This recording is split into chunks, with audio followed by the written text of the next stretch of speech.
ദൈവതിരുനാമത്തിന് മഹത്വമുണ്ടായിരിക്കട്ടെ. കർത്താവിനാൽ ഏറ്റവും സ്നേഹിക്കപ്പെട്ടവരെ, പുനരേക്യ പ്രസ്ഥാനത്തിൻ്റെ ശില്പിയും മലങ്കര സുറിയാനി കത്തോലിക്ക സഭയുടെ ഉപജ്ഞാതവുമായ ധന്യന്മാർ ഇവാനിയോസ് പിതാവിൻ്റെ ഓർമ്മപ്പെരുന്നാൾ നാം കൊണ്ടാടുകയാണ്. വന്യപിതാവിനെ പറ്റി ചിന്തിക്കുവാനും ധ്യാനിക്കുവാനുമായിട്ട് നാം ഏവരും ഈ പരിശുദ്ധമായ ദേവാലയത്തിലേക്ക് ആഗതരായിരിക്കുകയാണ്. ദൈവത്താൽ തിരഞ്ഞെടുക്കപ്പെട്ട ഒരു പുണ്യപുരുഷൻ പലവിധമായ സഹനങ്ങളിലൂടെയും പ്രയാസങ്ങളിലൂടെയും കടന്നുപോയിക്കൊണ്ട് തൻ്റെ ജീവിതത്തെ വിശുദ്ധീകരിക്കുവാനായിട്ട് ഇടം കണ്ടെത്തിയ മഹാത്മാവ്, വേദനകളിൽ ദൈവിക കൃപ അനുഭവിച്ച വലിയ ഒരു വ്യക്തിത്വം. അതെ, അതാണ് ധന്യൻ മാർ ഇവാനിയോസ് പിതാവ്. വന്യപിതാവിൻ്റെ ജീവിതം അത്ര എളുപ്പകരമായിരുന്നില്ല. നമുക്കേവർക്കും അറിയാവുന്നതുപോലെ വലിയ ഒരു പണ്ഡിതനായിരുന്നു.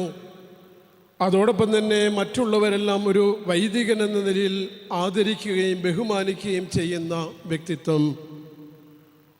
അനേക വർഷങ്ങളിലെ ഒരു സന്യാസിയായി ജീവിച്ചുകൊണ്ട് അതോടൊപ്പം തന്നെ മെത്രാൻ പദവിയിലേക്ക് ഉയർത്തപ്പെടുകയും ചെയ്ത ആത്മീയ ആചാര്യൻ പലവിധമായ ക്ലേശങ്ങളിലൂടെയും സഹനങ്ങളിലൂടെയും കടന്നു പോകുന്നതായിട്ട് ചരിത്രം നമ്മളോട് സാക്ഷ്യപ്പെടുത്തുന്നുണ്ട്.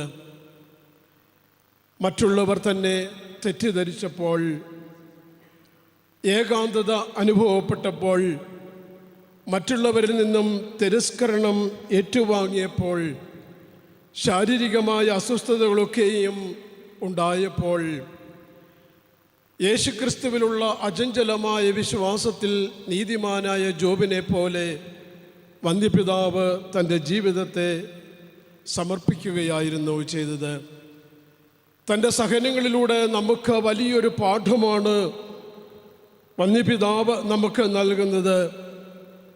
നമ്മുടെ സഹനങ്ങളിലാണ് യേശുക്രിസ്തുവിൻ്റെ ദൈവത്തിൻ്റെ കൃപാവരം നമ്മുടെ മേൽ പരിപൂർണമായിട്ട് ചൊരിയപ്പെടുന്നത് എന്ന് വന്യപിതാവ് തൻ്റെ ജീവിതത്തിലൂടെ നമ്മളെ പഠിപ്പിച്ചു. വിശുദ്ധ പൗലോസ്ലീഹ കൊരിന്തോസുകാർക്ക് എഴുതിയ 2-ാം ലേഖനം 12-ാം അധ്യായം 9-ാം തിരുവചനത്തിലൂടെ നമ്മൾ കടന്നു പോകുമ്പോൾ ഈ ഒരു തിരുവചനം മാർ ഇവാനിയോസ് പിതാവിനെ സംബന്ധിച്ച് ഏറെ അന്വർത്ഥമാകുന്നുവെന്ന് നമുക്ക് കാണുവാനായിട്ട് സാധിക്കുന്നുണ്ട്. നിനക്ക് എൻ്റെ കൃപ മതി, നിന്റെ ബലഹീനതയിലാണ് എൻ്റെ ശക്തി പ്രകടമാകുന്നത്. നിനക്ക് എൻ്റെ കൃപ മതി, നിന്റെ ബലഹീനതയിലാണ് എൻ്റെ ശക്തി പ്രകടമാകുന്നത് എന്നുള്ള ദൈവത്തിൻ്റെ വചനം തൻ്റെ ജീവിതത്തിൽ അന്വർത്ഥമാക്കിക്കൊണ്ട് അബ്രഹാമിനെ പോലെ ദൈവത്തിൻ്റെ പക്കലേക്ക് തൻ്റെ കണ്ണുകളെ ഉയർത്തിക്കൊണ്ട് ഒരു പുതിയ സഭാദർശനം നമുക്ക് ഓരോരുത്തർക്കും ഏകിയ വ്യക്തിയാണ് ധന്യൻ മാർ ഇവാനിയോസ് പിതാവ്. സ്വന്തം സമുദായത്തിലെ ജനങ്ങൾ തന്നെ അകറ്റി നിർത്തിയപ്പോൾ, തൻ്റെ സുഹൃത്തുക്കൾ തന്നെ തെറ്റിദ്ധരിച്ചപ്പോൾ, ആഗോള കത്തോലിക്ക സഭയുമായിട്ട് പുനരൈക്യപ്പെടുന്നതിനുള്ള ചർച്ചകളിലൂടെ വലിയൊരു ദൗത്യം ഏറ്റെടുക്കുമ്പോഴൊക്കെയും ഈ ധന്യന്മാർ ഇവാനിയോസ് പിതാവിനെ നയിച്ചത് ദൈവത്തിലുള്ള അചഞ്ചലമായ വിശ്വാസം മാത്രമാകുന്നു. വന്യപിതാവിൻ്റെ പ്രാർത്ഥനയും ഉപവാസവും ദൈവിക കൃപാവരങ്ങളിലൂടെയുള്ള യാത്രയും ഏത് എതിർപ്പുകളെയും മറികടക്കുവാനായിട്ട് വന്യപിതാവിനെ ശക്തനാക്കിയെന്ന് പിതാവിൻ്റെ ജീവിത ചരിത്രത്തിൽ നിന്നും നമുക്ക് മനസ്സിലാക്കുവാനായിട്ട് സാധിക്കുന്നുണ്ട്. ഓരോ തിരസ്കരണവും വന്യപിതാവിനെ സംബന്ധിച്ച് അചഞ്ചലമായ വിശ്വാസത്തിലേക്കുള്ള പ്രയാണമായിരുന്നു. ഓരോ ഒറ്റപ്പെടലും തൻ്റെ ഹൃദയത്തെ കൂടുതൽ കരുണാർദ്രമാക്കി തീർക്കുകയായിരുന്നു പിതാവ് ചെയ്തത്.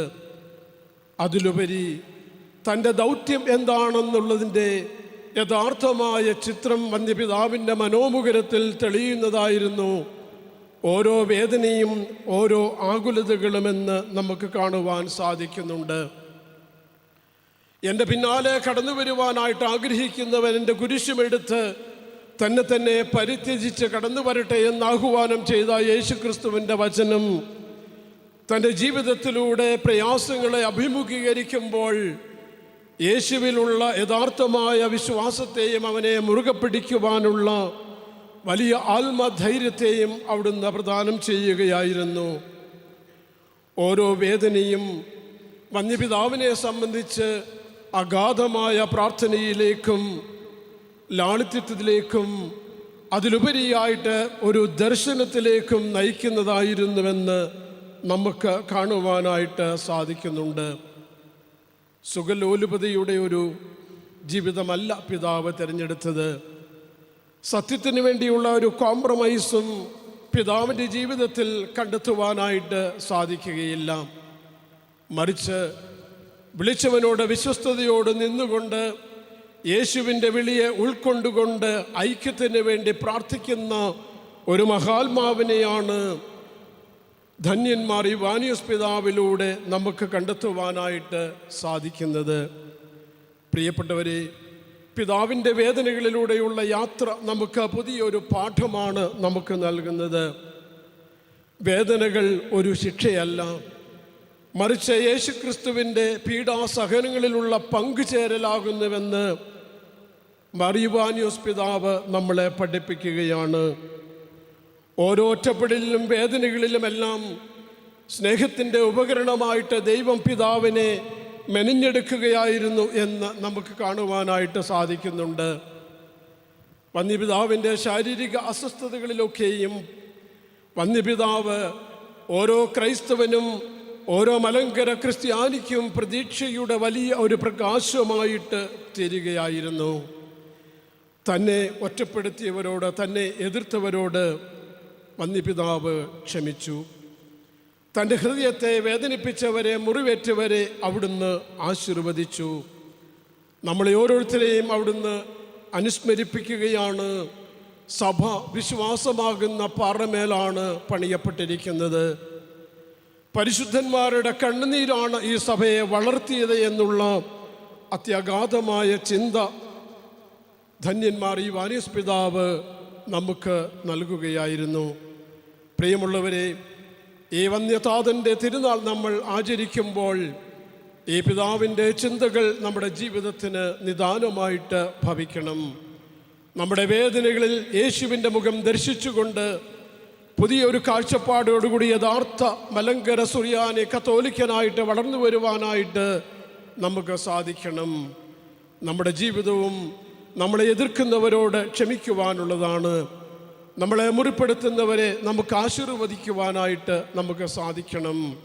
അങ്ങനെയാകുമ്പോൾ സമാധാനത്തിൻ്റെ ഉപകരണങ്ങളായിട്ട് ഈ ലോകത്തിൽ നമുക്ക് തീരുവാനായിട്ട് സാധിക്കും. അതിന് ധന്യന്മാർ ഇവാനിയോസ് പിതാവിൻ്റെ മധ്യസ്ഥം അപേക്ഷിച്ചുകൊണ്ട് ഈ പരിശുദ്ധ കുർബാനയിൽ നമുക്ക് പങ്കുചേരാം. പിതാവിൻ്റെയും പുത്രൻ്റെയും പരിശുദ്ധാത്മാവിൻ്റെയും നാമത്തിൽ ആമേൻ.